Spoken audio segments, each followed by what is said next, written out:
부처님 말씀과 마음공부 64쪽이고요. 내게는 업보가 닥치지 않으리라 라고 작은 악을 가볍게 여기지 말라. 방울물이 고여서 항아리를 채우나니 작은 악이 쌓여서 큰 죄악이 된다. 내게는 업보가 오지 않으리라 라고 작은 선을 가볍게 여기지 말라. 방울물이 모여서 항아리를 채우나니 조금씩 쌓은 선이 큰 선을 이룬다. 이제 이런 게 이제 부처님께서 처음 시론, 계론, 생천론에서 선인 선과 악인 악과에 대한 이런 법문을 하셨죠.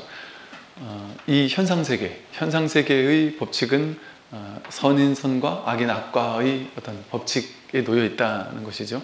그래서 작은 악을 짓는다 할지라도 그 악업을 행한 것이 나에게 남아서 그대로 이게 습으로 쌓인다는 거죠.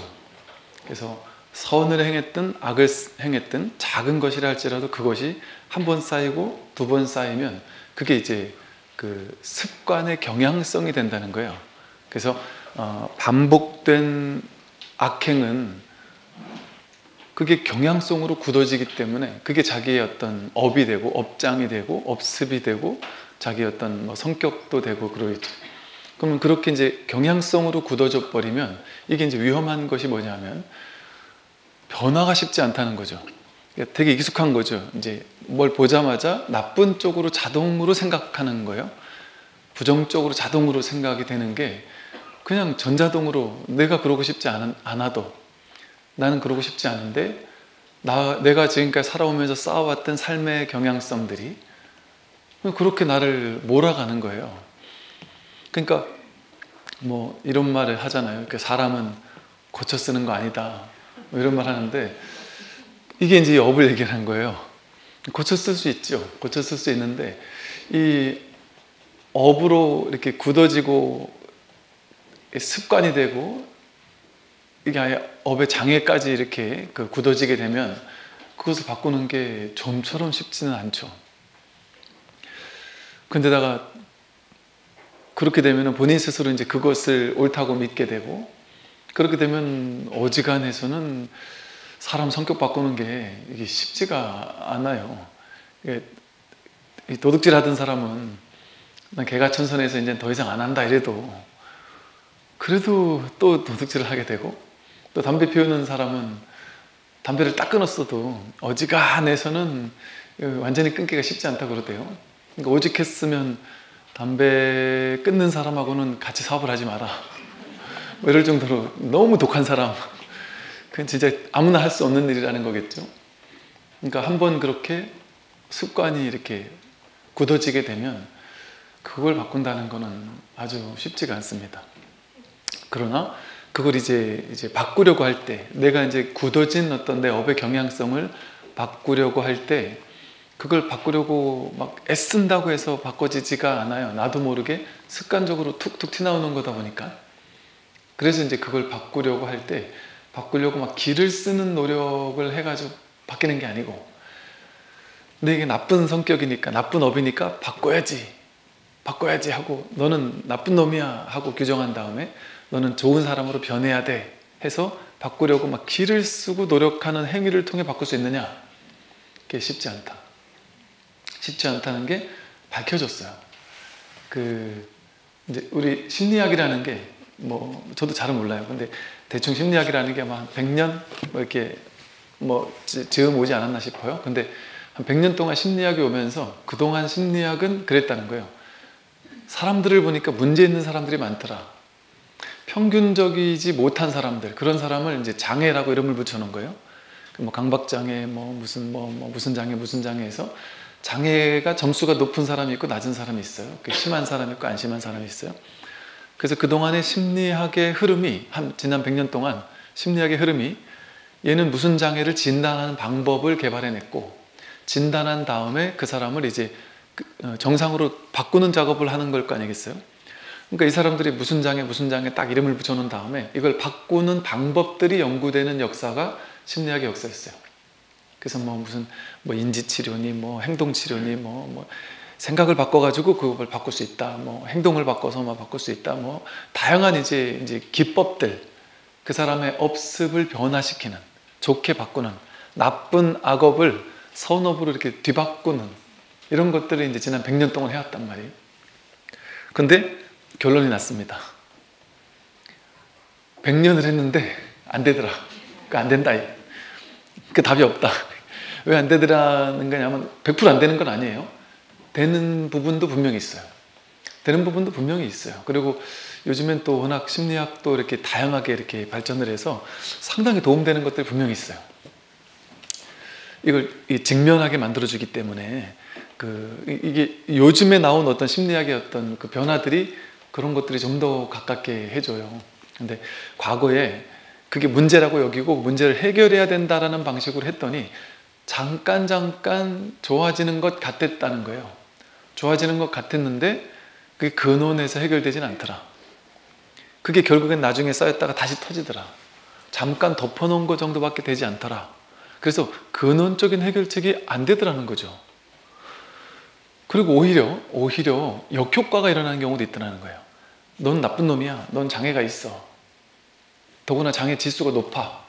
넌 정상이 아니야. 비정상이야. 너 바꾸려면 열심히 노력해야 돼. 그러니까 이 사람은 막 더 강박이 생기는 거예요. 바뀌어야 된다라는 강박. 난 나쁜 놈이라서 변해야 된다라는 강박에 오히려 사로잡혀서 힘들고,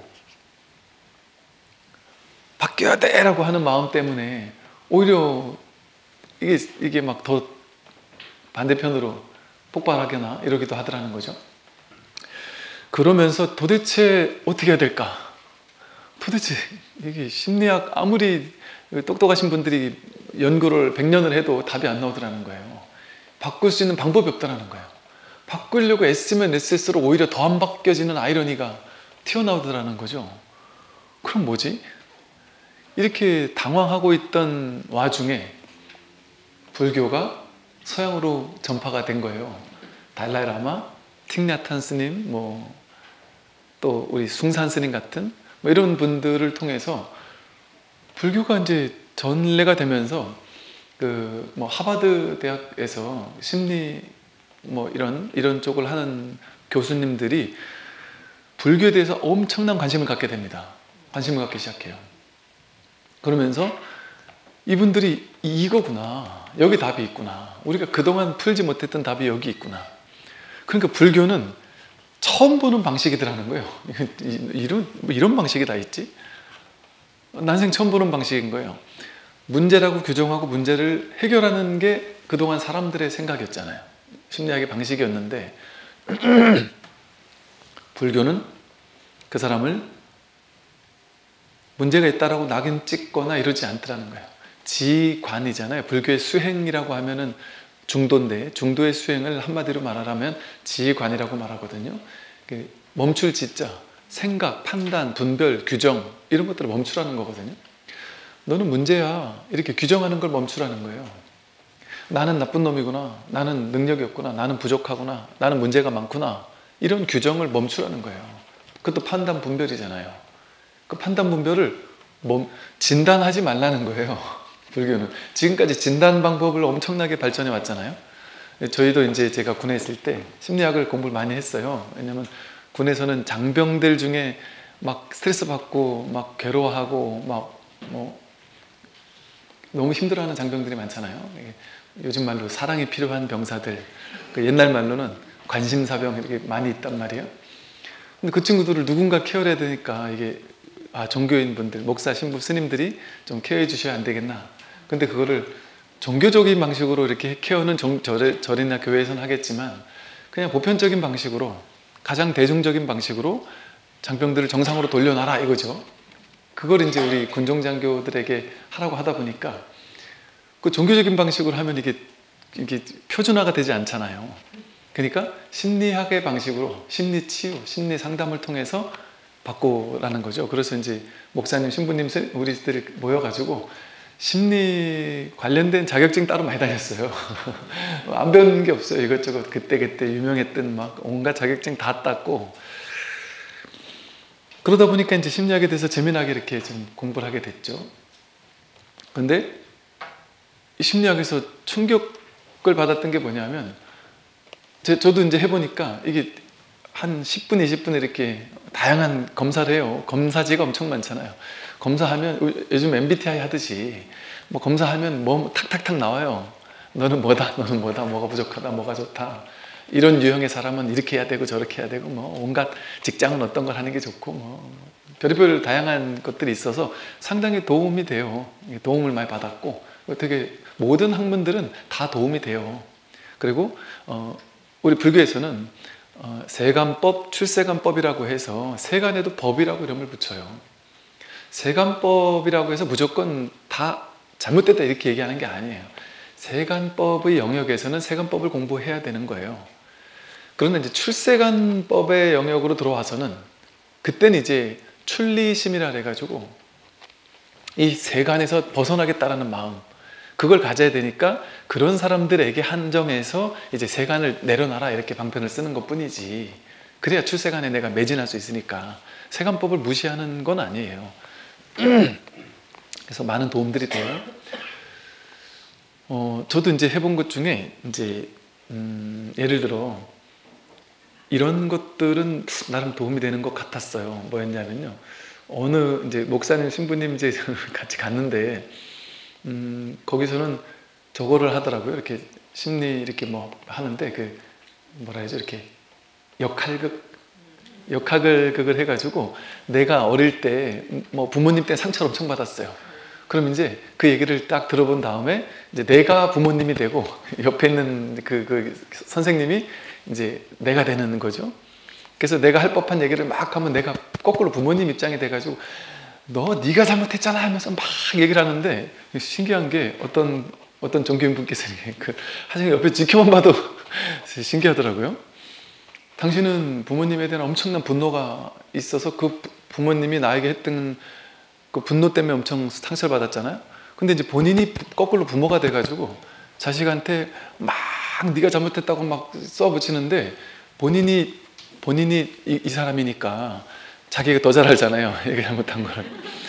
그러니까 본인이 막 뭐라고 막 화를 내면서 막 네 같은 녀석은 어쩌고 하면서 막 화를 내고 하는데 너무 리얼하게 몰입을 해가지고 본인이 역할을 바꾼 게 아니라 내가 그냥 돼버려가지고 너 같은 놈이, 너 같은 자식을 둔 부모는 오죽 마음이 어떻겠느냐고 하면서 너 같은 놈을 둔 나는 얼마나 괴로웠겠느냐 하면서 네 무슨 짓 된 거 기억 안 나냐, 나도 괴로웠다, 너 때문에 나도 힘들었다 하면서 막 쏟아붓더란 말이에요. 너무 리얼하게. 그러고 났는데 나중에 한동안 멍하고 계시더니 본인 스스로가 충격을 받은 거예요. 와, 내가 한쪽만 봤구나, 내가 자식 입장만 생각했구나, 내가 리얼하게 부모 입장이 돼보고 나니까 그게 이해가 되는구나. 그러면서 그거에 대해서 상당히 치유가 되고 부모님에 대해서 이해하는 어떤 계기가 되었다, 뭐 이런 걸 옆에서 이렇게 좀 직접 지켜보면서 되게 놀랍더라고요. 그래서 야, 이렇게 그것은 어떤 걸까요? 그 상대방의 입장에 대해서 나는 이제 내 견해만, 내 생각만 옳다고 생각하면서 자기의 견해 속에 갇혀서 살잖아요, 우리는. 그런데 상대방의 입장이 되어가지고는 충분히 할 수 있음에도 불구하고 아예 마음을 닫는 거죠.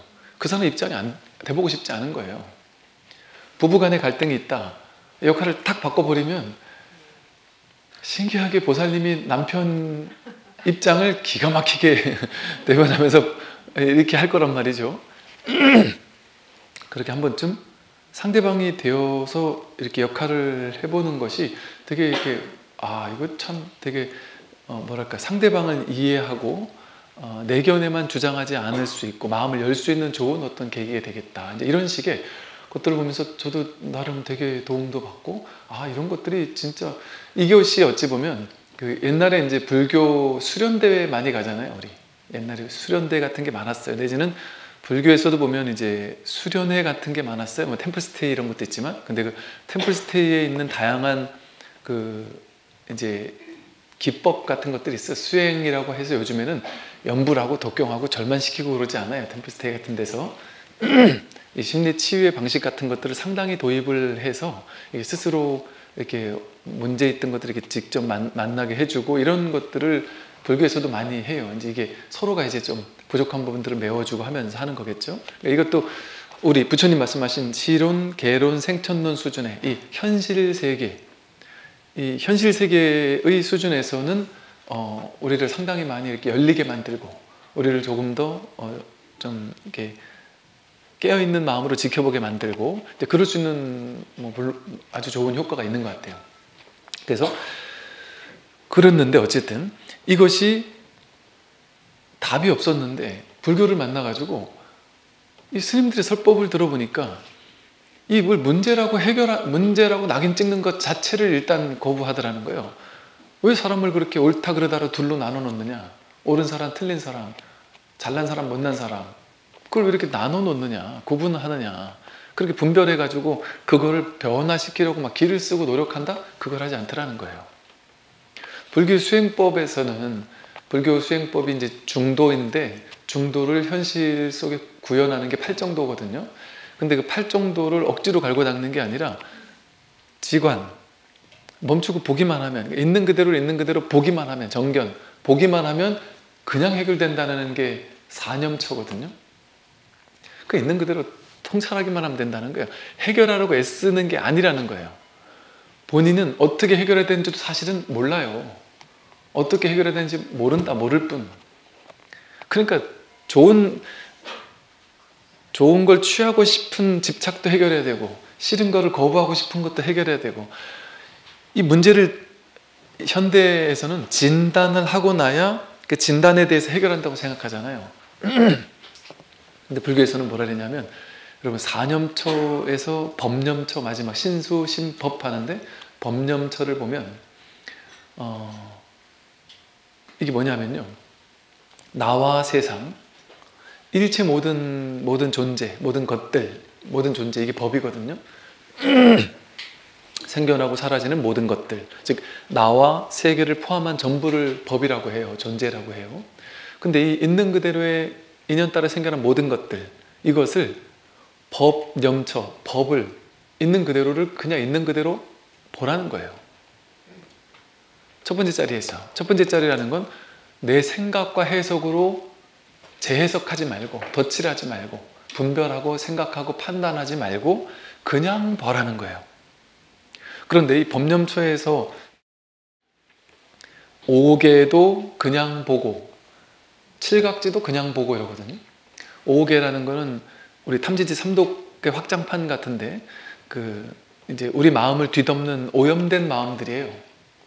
뭐 수행하려고 하면은 너무 졸리거나 뭐 의심, 이 공부해서 되겠어 하는 의심이 들거나 뭐 욕망 같은 것들이 막 올라오거나 또는 막 너무 들뜨는 마음이나 가라앉는 마음이 생기거나 이런 어떤 수행을 방해하고 우리의 맑음을 방해하는 어떤 마음의 요소들, 그런 것들이 올라올 때 다른 거 할 게 없다는 거예요. 그런 것이 올라오든지 내 마음을 오염시키는 것이 올라오든지 아니면 칠각지라고 해서 마음 공부를 했더니 마음이 고요해지고 있는 그대로 알아차려지고 법이 뭔지, 이것이 법인지 아닌지를 알게 되고 환희심이 생기고 어떤 희열이 생기고 기쁜 마음이 생기고 이런 고요한 평정이 생기고 이런 좋은 마음들 있잖아요. 수행에 공덕이 되는 마음이 올라올 수도 있고 마음을 뒤덮는 오염된 마음이 올라올 수도 있는데 두 가지 마음을 동등하게 그저 통찰할 뿐, 똑같은 법념처인 거예요.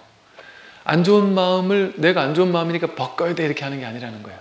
안 좋은 마음이 올라와도 그냥 알아차릴 뿐, 좋은 마음이 올라오면 우리는 좋은 마음을 쥐고 싶거든요. 더 경험하고 싶고, 와 그때 그거 막 너무 환상적이었어, 그걸 난 한 번 더 경험해보고 싶어, 이것도 문제라는 거예요. 그러니까 그렇게 하지 취사간택하지 말라는 거예요. 취하려는 것도 병이고 버리려는 것도 병이다. 그러니까 그걸 동등하게 바라보는 거예요. 이게 있는 그대로를 있는 그대로 보는 거 아니에요? 좋은 걸로 보고 나쁜 걸로 보는 게 아니라 그냥 통찰할 뿐, 거긴 분별이 없단 말이에요. 우리들에게 법을 설하려고 하니까 어쩔 수 없이 오개 같은 나쁜 것도 봐라, 칠각지 같이 좋은 것도 봐라, 이런 식으로 말을 하는 방편을 쓰는 거지. 즉 이 말을 심리치유에 대입해 보면 강박장애, 우울장애, 온갖 문제가 있는 사람들이 그걸 그냥 해결하려고 하지 말고, 진단해가지고 해결하고 어떻게 하려고 하지 말고 그냥 이 순수한 첫 번째 자리에서 오염되지 않은 첫 번째 자리에서 그냥 있는 그대로를 있는 그대로 본다는 거예요. 그것과 함께 판단하지 않고 그것 속에 있어준다. 그것으로 존재한다. 그것을 그냥 경험해준다. 그 속으로 뛰어든다는 거예요. 강박장애가 있는데 그걸 버려야 되는 게 아니었고 그 속으로 뛰어들어야 된다는 생각을 누가 해봤냔 말이에요. 그러니까 이 진짜 공부는요, 정말 위대한 공부는 가장 쉽고 가장 할 게 없고 가장 심플하고 단순한 거였던 거예요. 그러니까 복잡한 사람들 머릿속에 문제야, 이거 어떻게 해결하지? 해결법만 생각하는, 방법론만 생각하는 사람들에게 이 중도적인 방식, 길 아닌 길, 하되 함이 없이 하는 길, 문제를 해결하려고만 생각하는 사람에게 해결하는 방식이 아니라 그 문제 속으로 뛰어드는 방식이 얼마나 이게 받아들이기 힘들었겠어요. 처음에는 이게 말이 돼? 이게 가나선을 주창하신 대해 스님께서는 대해 서장에서, 대해 종고 스님이 서장에서 이렇게 표현했어요. 제자가 와서, 스님, 제가 지금 끓어오르는 이 분노와 뭐 화와 너무 마음이 고통스럽고 괴로워서 이 괴로움의 불길이 막 내 온몸을 막 태우는 것 같습니다. 너무 고통스러워서 괴로워 죽겠습니다. 어떻게 해야 제가 이 뜨거운 불길에서 피할 수 있을까요? 왜냐하면 불교에서는 불의 비유를 들거든요. 탐진치 삼독에 불길이 타오른다, 이렇게 불길처럼 타오른다, 이런 비유를 들거든요. 내 이 고통스럽고 괴로운 마음 때문에 막 뜨겁게 불타오르는 것 때문에 제가 살 수가 없습니다. 어디로 피하면 될까요? 그러니까 피하는 방법을 물었단 말이에요. 근데 대해종고 스님이 뭐라고 하셨냐면, 타오르는 불길 속으로 피해라, 이렇게 얘기를 해요. 그 타오르는 불길 속으로 피해라. 그 밖에서 여기가 동쪽에 있다가 서쪽에 있다가 의자를 이렇게 갔다 저렇게 갔다가 의자를 뒤로 돌려보면 등이 뜨겁고 옆으로 하면 왼쪽 뺨이 뜨겁고 어떻게 해도 계속 뜨겁단 말이에요. 너무 큰 불길이 나를 쫓아다닐 때는 어디 가도 불길이 쫓아오는데 어디로 피할 수가 있겠어요. 피하지 않는단 말이죠. 그런데 피할 생각만 했단 말이에요. 우리는 왜? 취하거나 버리거나, 좋은 건 취하고 싫은 건 버리는 것밖에 사람은 할 줄 몰라요. 그게 분별심이거든요. 그거밖에 안 해본 거예요, 태어나서. 그러니까 피하는 방법을 묻죠. 그런데 놀라운 것은, 선지식은 그 불길 속으로 피해라 이런단 말이에요. 그럼 피하는 게 아니잖아요. 피하는 게 아니잖아요. 그게 피하지 말고 직면해라는 거죠. 피하지 말고 그것과 하나가 되라는 거예요. 그러면 어떻게 되느냐? 이렇게 얘기를 하세요. 불길 속으로 피하면 불길과 하나가 되는 거잖아요. 그럼 불길은 자기가 뜨겁다고 생각할까요? 불길은 불길을 피해서 도망치려고 생각할까요? 불길은 자기가 뜨겁지를 않아요. 불길 옆에 있는 사람이나 뜨겁지. 불길이 돼버리면 불길은 뜨겁지가 않아요. 그러니까 불길 옆에 있지 말라. 불이법, 둘로 나누어 가지고 취하려거나 버리려고 하는 건 다 이런 게 일어난단 말이에요. 불이법, 본래가 하나란 말이에요. 본래가 하나. 번뇌하고 볼이에요. 번뇌하고 볼이기 때문에 번뇌 속으로 뛰어들어야 되는 거예요. 문제 속으로 뛰어들어가서 그것과 하나가 돼야 되는 거예요. 그러면 문제가 해결돼 버려요. 더 이상 뜨겁지가 않아요. 그거 자체가 돼버리니까. 이 불교에서 말하는 지관, 중도, 윗바사나라는 게 바로 이거예요. 어떤 문제나 장애가 있을 때 그걸 문제라고 하고 장애라고 하면서, 너희들은 장애가 없으니까 정상이겠구나, 나는 장애가 있으니까 문제가 많아, 이렇게 스스로 자괴감에 빠지고 자기를 막 중생으로, 어리석은 존재로 낙인 찍고 이러지 않는단 말이에요. 번뇌가 있든 없든 동등한 부처란 말이죠.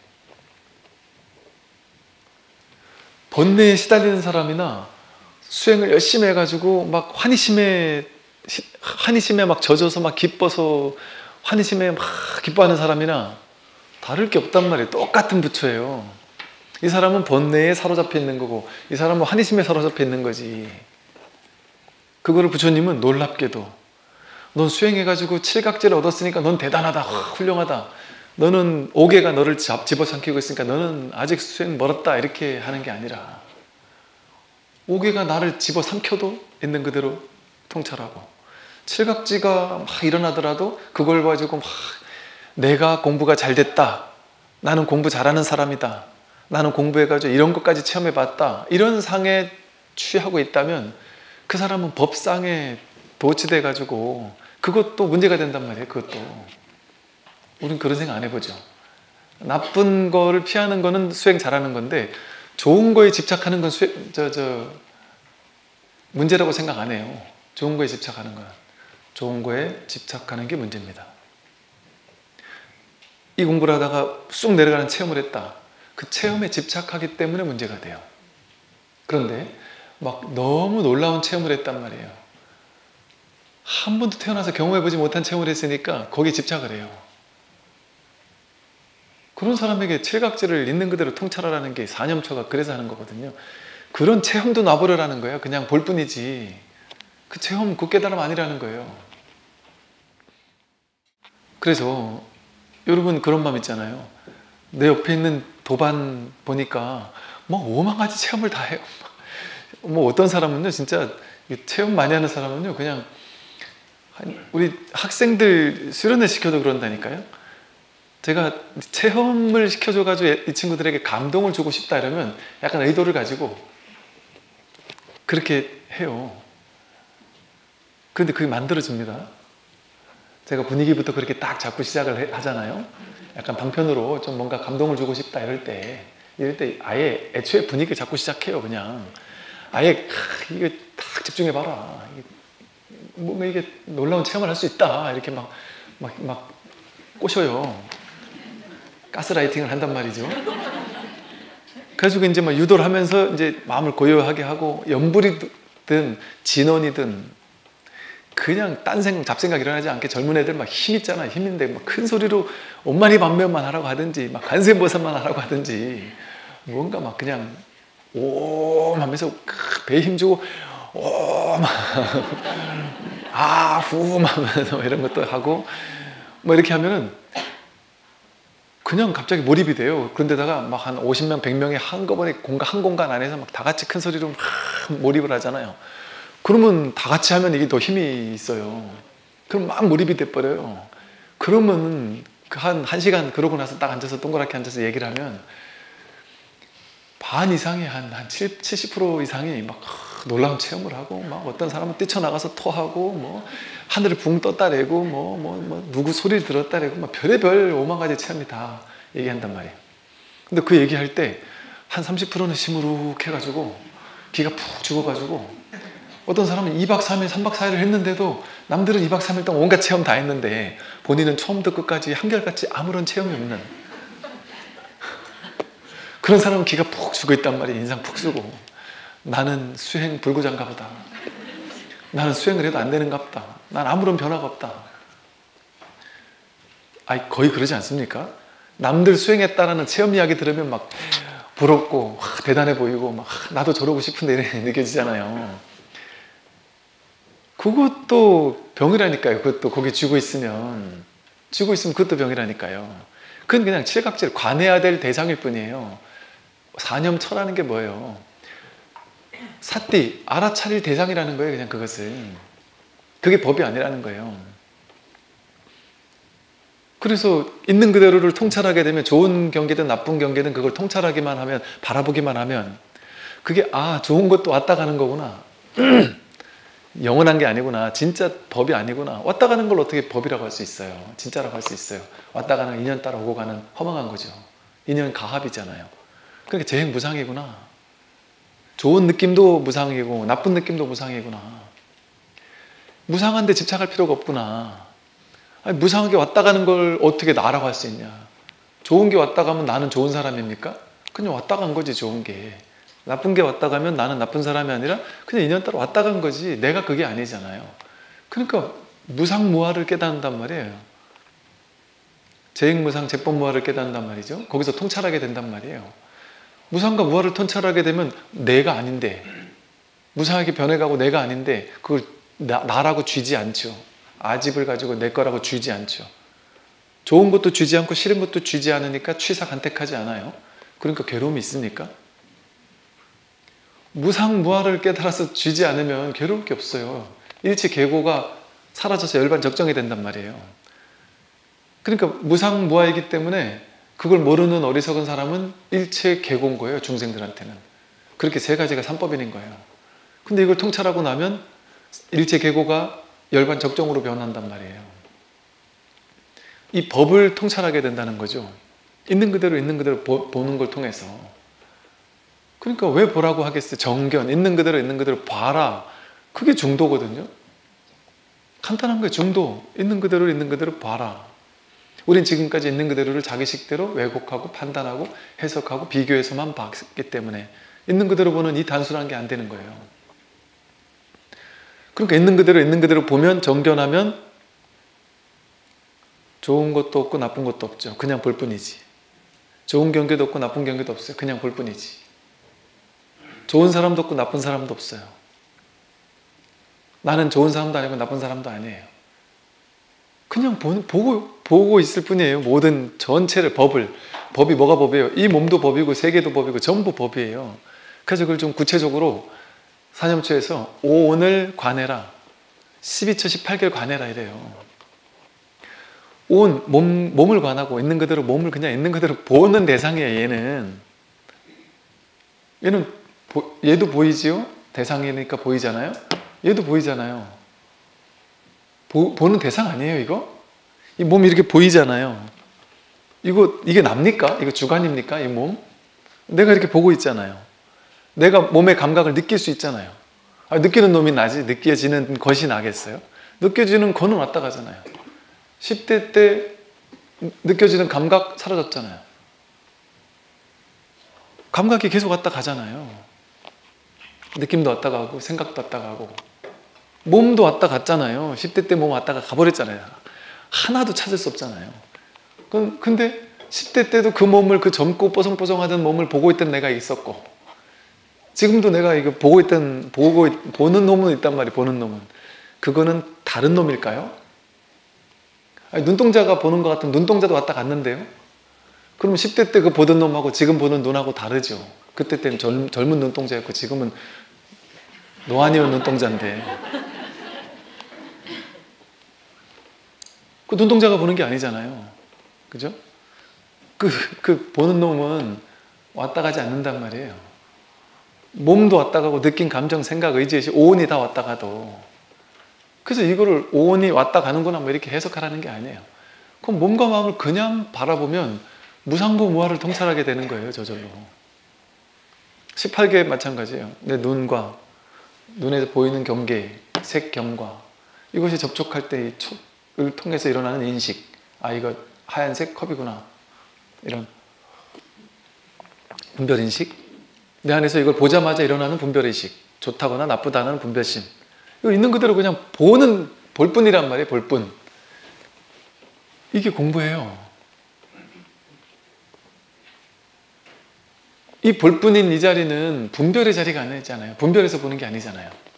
분별해서 보는 건, 여러분 처음에 오자마자 이 지구별에 오자마자 분별할 줄 알았습니까? 몰랐잖아요. 그때는 그냥 그 어린아기의 그 맑고 투명한 세상 모든 것이 전부 다 신기하고 막 그냥 너무 신기한 쥐가 똥을 싸고도 쥐 똥을 막 손으로 막 철퍽철퍽 하면서 웃을 거 아니에요. 아무리 더러운 것도 막 그냥 갖다가 막 그냥 입에 대기도 하고, 강아지 막 고양이 끌어안고 막 그냥 입으로 빨고 이러면서도 이 털이 입에 들어가면 안 돼 뭐 어쩌고 이런 생각이 있겠어요? 없단 말이에요. 그냥 그 생경한 눈동자, 아무것도 모르는 그 순진한 천진한 그 마음이 우리 모두에게 있었잖아요. 근데 이제 나이 들면서 배운 거죠. 명과 상, 이름, 특정한 모양을 이름과 개입시키면서 이거는 컵이야 라고 배우고, 이건 사람이야 라고 배우고, 나쁜 사람, 좋은 사람 배우고, 이런 건 나쁜 행동이야, 좋은 행동이야 배우고, 이런 명과 상을 배우면서 분별심이 생겨나면서 이건 좋은 거고 저건 나쁜 거야를 배웠잖아요. 배우면 진짜가 아닌 것도 진짜처럼 배우면 진짜라고 믿어지거든요. 그러니까 지금 우리가 보는 견해가 옳지 않을 수 있어요. 아프리카 어느 부족은 살이 찌면 찔수록 미녀라고 그래요. 우리나라는 빠질수록 미녀잖아요. 또 제 이제 도반 스님 중에 이렇게 약간 그 중국의 포대화상 같이 생긴 게 포대화상 같이 생긴 스님이 계시는데, 이분이 그 중국을 한번 갔다 오시더니 뭐 약간 업되셔가지고, 야, 내가 중국 가서 살아야 되겠어. 내가 중국에서 먹히는 얼굴이라고. 중국 사람들은 나를 보고 막 그 포대화상하고 닮아가지고 너무 좋아하더라고. 그런 문화 속에서 예를 들어 뭐 미얀마 갔을 때 보니까 여기 이걸 찢어가지고 여기다가 접시를 이렇게 달아서 접시를 큰 거 다는 사람일수록 미녀라 그래요. 그럼 이제 그거를 어릴 때부터 그렇게 주워 들으면 실제 이게 접시 크게 닮은 미녀처럼 보이는 거예요. 뚱뚱하면 미녀처럼 보이고, 포대화상 닮으면 미남처럼 보이고, 이렇게 되지 않나요? 여러분, 누가 나는 별 관심이 없는데 이게 되게 귀한 거라고 막 얘기하면 진짠가 하고 막 되게 좋아 보이잖아요. 가방은 우리가 진짜 아무리 뜯어봐도 이게 뭐 몇백만 원짜리 가방하고 5만 원짜리 가방하고 차이를 모르겠거든요. 사실 이제 모르는 사람은 아무리 봐도 모를 수 있거든요. 그런데 여러분도 사실은 모르잖아요. 그냥 비싸다고 하니까 그냥 그래 하는 거지 사실은 모르거든요. 그런데 이게 이제 비싸다고, 이게 막 예를 들어 500만 원짜리야 이러고 이제 누가 가져왔다, 그 선물을 줬다 그러면 왠지 모르게 이게 정말 막 애지중지하면서 막 그냥 이럴 거 아니겠어요? 사실 전에 말씀드린 저희 어머니한테 저는 짝퉁인지 모르고 5만 원짜리 비싼 메이커를 사다 드렸, 너무 좋아하시더라고. 제가 이 얘기를 저 BTN에서 못해요. 부모님이 딱 보는 게 BTN밖에 안 보시거든요. 이건 안 보시니까 제가 이런 말 해도 아직 모르실 거예요. 그러면 본인한테는 그 가치가 있는 거잖아요. 그리고 나는 별로 마음에 안 들었어 하던 것도 남들이 야 괜찮아 하면 괜찮은 줄 알잖아요. 우리는 그러지 않아요? 진짜 괜찮아 보이지 않아요? 처음엔 별로였던 사람이 옆에서 괜찮다라면 진짜 괜찮은 사람처럼 보이기도 하고 그러잖아요. 정해진 실체적인 게 없어서 그래요. 그 관념이라는 게 만들어진 거예요. 좋고 나쁜 게 만들어진 거라니까요. 사람들이 이렇게 만든 거예요. 만들면 우리는 그렇게 굳어져요. 분별심이 그렇게 굳어진다니까요. 그러니까 미녀의 기준, 미남의 기준 그런 게 없어요. 그런 게 없어요. 근데 우리는 그걸 정해놓고서는 이건 좋고 저건 싫어 이렇게 분별하길 좋아하잖아요. 근데 분별하지 않으면 대평등이에요. 모두가, 일체 모든 경계가 전부 다 대평등이에요.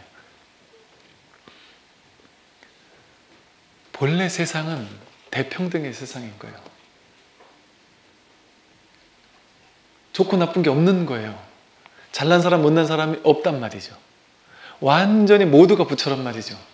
그렇기 때문에 여러분이 나는 옛날에는 꿈이 크고 원대했는데 내가 지금 이렇게 애들 밥이나 해주면서 내 젊은 청춘을 다 보내면서 그러면서 내 인생 어디 갔나, 예를 들어 이런 분이 계실 수 있어요. 왜? 내 인생은 쪼그라든 것 같고 남들 보니까 막 젊었을 때 일한 엄마들 보니까 막 직장 다니면서 막 높은 자리에 올라가지고 돈도 많이 벌고 막 차도 좋은 거 타고 가방도 비싼 거 하고 하면서 뭐 모처럼 뭐 만나면은 밥도 한번 팍 멋있게 쏘고, 내 인생이 막 괜히 처량해 보이고, 근데 맨날 밥 내 딴에는 열심히 맛있게 만들어줘도 나 안 먹을 건데 이러고 그냥 나간다든지 왜 밥맛이 이러냐고 뭐 그런다든지, 오늘 집 가니까 참 맛있던데 뭐 이런다든지 뭐 이런 소리나 들어서 가면서 내가 이 놈들하고 내가 내 인생을 바치면서 살았다는 게 내가 어이가 없다 이러면서 사는 분도 있을 수 있단 말이죠.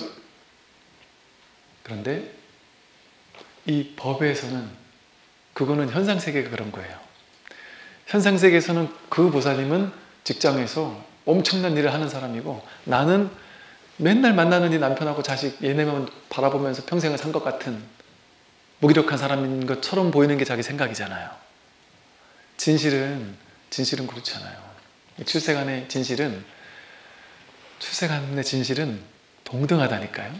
내 아들을 내가 만나면서 인연 맺고 있는 이 밥 먹어 이 말 한마디와 그분이 5천억짜리 사업 계약을 따내가지고 따냈다 하고서 신나하는 그 말이 이 첫 번째 자리에서 다르지 않은 말이에요. 내가 밥 해주는 이 행동과 뭐 1,000억을 버는 어떤 문서를 만드는 그 작업이 다른 작업이 아니란 말이에요. 동등한 부처뿐인 세상에서 비중이 없단 말이에요. 대단하고 못난 게 없어요. 이 세상에는. 그냥 그래서 정멸이래. 정멸이 뭐겠어요? 고요하고 고요해도 이렇게 고요할 수가 없는, 완전히 딱 끊어져서 아무것도 없단 말이에요. 이 세상에는. 아니, 눈앞에 분별을 따라가면 1,000억이 있고 10원이 있는데 이 정멸의 자리에서는 1,000억하고 10원하고 똑같다니까요.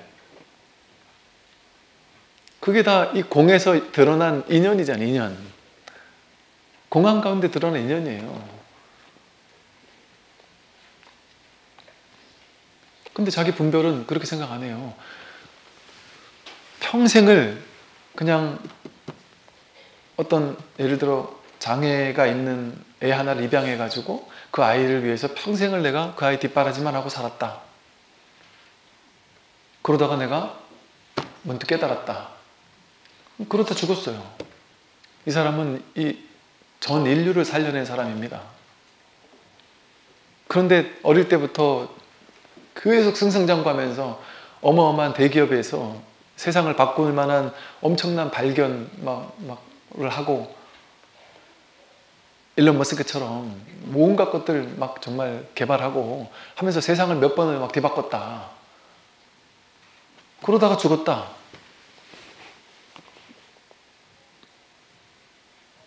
그건 현상세계 얘기예요. 현상세계. 아무리 일론 머스크 10명이 있어도 자기 마음 하나 깨닫는 것만 못하다니까요. 마음 하나 깨달아버리면은 그 가난한 농부로 평생 살다 죽었어도 그게 인류를 구원한 거라니까요. 그 인류를 구원한 겁니다. 그런데 자기가 어마어마한 수천조 원대를 벌어가지고 수조 원을 전 세계에 막 도움을 줬어도,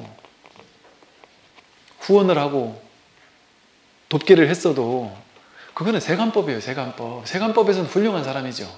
놀랍게 훌륭한 사람이죠. 말로 다 표현할 수 없이 훌륭한 사람이죠. 근데 출세관에서는 그냥 아직 걸음마도 못한 유치원생하고 똑같아요.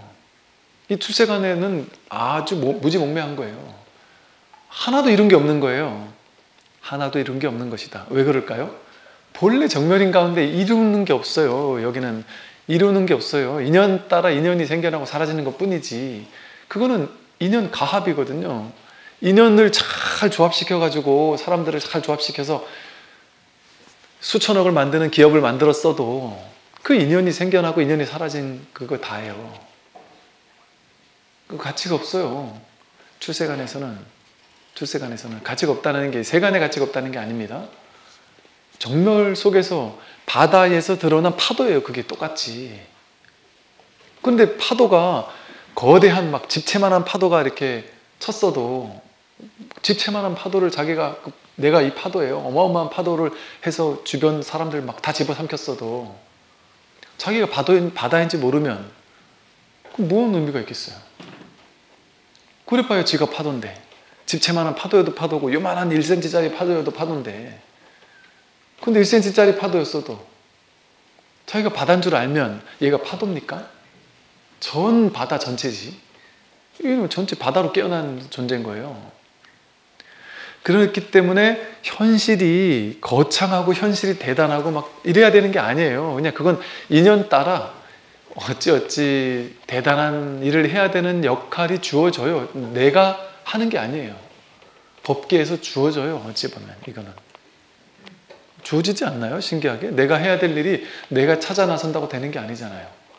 저쪽에서 온다니까요. 그러면 그냥 인연 따라 사는 거예요. 거기 맞춰서.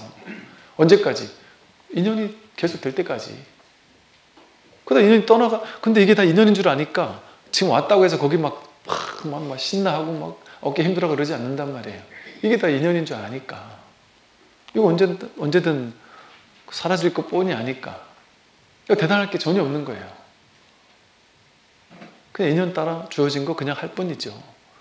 그러니까 이 큰 스님들이 인연 따라 인연을 만나면 베풀고 인연이 없으면 그냥 쉰다.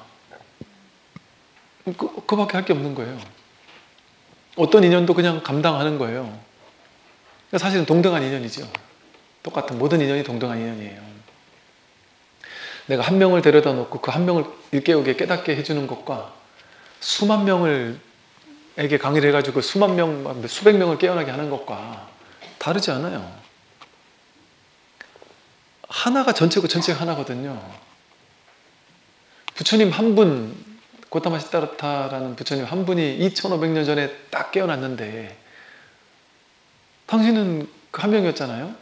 근데 지금 생각하니까 그게 한 명이 한 일이 아니죠. 우리 지금부터가 시작이에요. 고타마 시다르타라는 35밖에 안 된 청년이 깨달았다라는 그 사건이 인류에 어떤 영향을 미치는지는 지금부터 시작이 아닐까요? 지금까지는 2500년 동안 워밍업 같은 그런 거였고 지금부터 시작인 것 같아요.